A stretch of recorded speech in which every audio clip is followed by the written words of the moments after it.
For over 30 years, we've been serving delicious food to excellent people.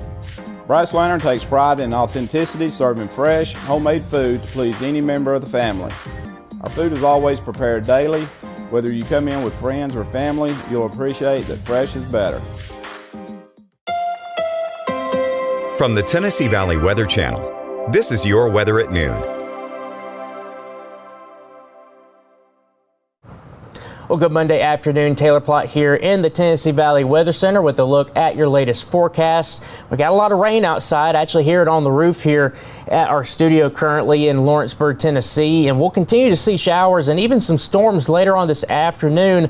And it's kind of a rinse and repeat forecast, if you will, for the majority of the week, specifically Thursday and Friday. I think Thursday and Friday has the best chance at some showers and storms across the area. But let's get right to your forecast. First off, live look from our Arctic Air Skycam network. See Florence right there taking a snapshot at the new baseball field over there on the campus of the University of North Alabama. Turf is getting nice and wet out there this afternoon. You see the raindrops there on our Lawrenceburg Skycam, even Pulaski Skycam right now, and this will continue to be the case over the next several hours. The good news is, if you're wanting some dry weather, it's coming. You'll get it later on today. This whole batch will continue to move further to the east with time, but for the meantime, you're still going to be dealing with some situations like this outside with a lot of rain and even a little bit of lightning potentially in some storms that could develop later on today. Here's a live look at our Viper radar. See that hefty cell right on top of Lawrenceburg right now. That's what I'm hearing on top of my head on the roof. There's a better cell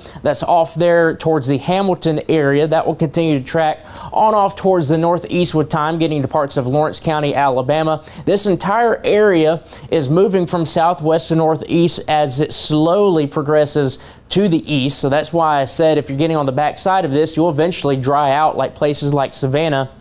You're going to start to see less in the way of shower activity as you're on the western edge of this entire batch of rain. So again, this will continue to track to the east. So eventually your area will start to dry out. It might just take a little bit of time. It's along this cold front that we're seeing that shower and storm potential take place. Any severe weather potential is generally going to be off to our north here across parts of Ohio and close to the Great Lakes. Can't completely rule out an isolated severe storm here. I think the better chances with that are south here towards the Birmingham area, kind of west Alabama. That's where you're going to get a little bit more instability to work with. But for the most part, we're just dealing with a batch of rain and occasional rumbles of thunder as they move on through across the area. Temperature-wise, because of all of that, is on the cooler side of things. We're at 66 degrees here in Lawrenceburg, 68 in Pulaski, 66 in Columbia, 63 in Hohenwald. It is warmer off to the south and east where they haven't seen much in the way of shower activity so far. So Huntsville and Decatur coming in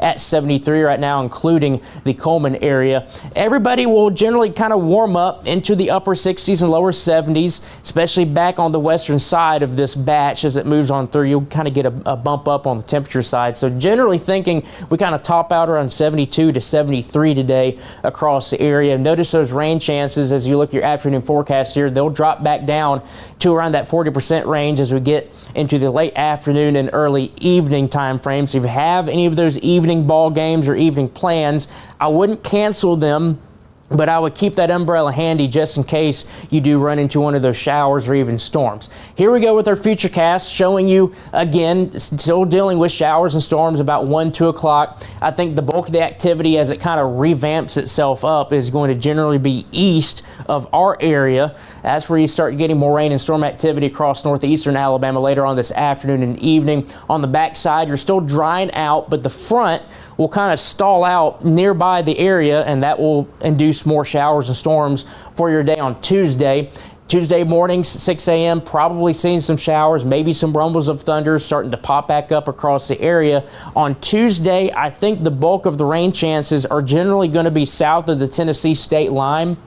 That doesn't mean you're not going to be seeing showers and storms here across southern Tennessee on your Tuesday. I think there will be some, but the majority, as you see here on your Futurecast, generally stays south of that state line. As we head towards noon here, seeing a good area of showers and storms across Scottsboro and Fort Payne, down towards Coleman and towards the Birmingham metro area. But over here, it's more of those isolated showers and storms that start to pop up. For your forecast today, like I mentioned, generally staying in the lower 70s, 72 in Lawrenceburg, 72 in Loretto, 72 in Rogersville. Warmer off to the southeast. Again, that's where you're not seeing a lot of rain activity right now, getting you a little more time to warm back up. 77 in Decatur and 77 in Hartselle for your forecast tonight. We'll drop back down into the upper 50s and lower 60s, 60 in Loretto, 61 in the Shoals, 58 in Columbia, 57 degrees in Hohenwald. You're mainly dry for the majority of the night, but notice right here about 4 a.m., that's when we start to see that next batch of showers and storms could be popping up across our area going into your day on Tuesday. High temperatures on Tuesday, a little bit warmer, getting up into the middle, maybe even upper 70s, 79 in the Shoals, 75 in Lawrenceburg, 77 in Mount Pleasant, with those showers and storms still in the forecast. So let's take a look at the rest of your rain chances for the remainder of the week. Again, lower in tomorrow because I think the majority of the shower and storm activity will be south of the state line. But once we get into Wednesday, especially Thursday and Friday, that's when we start to see those rain chances go right back up again, getting up to around that 60% territory. And if there was going to be a day that ends up potentially being a washout, it could be your Thursday or Friday. So we'll have to watch for that, especially if you have any of those outdoor plans or any of those sporting events that you have outside during those time frames. As we get beyond Friday towards the weekend, the good news is the rain chances are still there, but they start to go down. Our allergy forecast, this is something that is beneficial because of the rain and storms. You see everything's generally on the lower end of things except for Tuesday. That's because, again, most of the shower and storm activity will be south of us. Here on your allergy forecast, potential by the Tennessee Valley Tennessee Valley Allergy Services. Again, like I mentioned, because of the rain and storms, allergy forecast is definitely on the lower end of things, which is very nice to see. Here's a look at your 7-day forecast. Again, kind of a rinse and repeat forecast, but I mentioned Thursday and Friday, that's probably your best day for widespread showers and storms. So if there was potentially going to be kind of just a complete washout of a day, it's probably going to be one of those days. We'll just have to keep an eye on the forecast to figure out how much rain and storm activity we will see. And then, like I mentioned, the weekend, still chances for showers and storms, but the chances start to go down. So hopefully there's not much of a washout potentially for any of those weekend plans as we head into next Saturday and Sunday, with temperatures still in the lower 80s. That's a look at your latest forecast. Fred Gossage will be in with us live at 5 with another look at the current radar with those rain and storms and another check on your 7-day forecast. Until then, I hope everybody has a wonderful and safe Monday afternoon. You're watching the Tennessee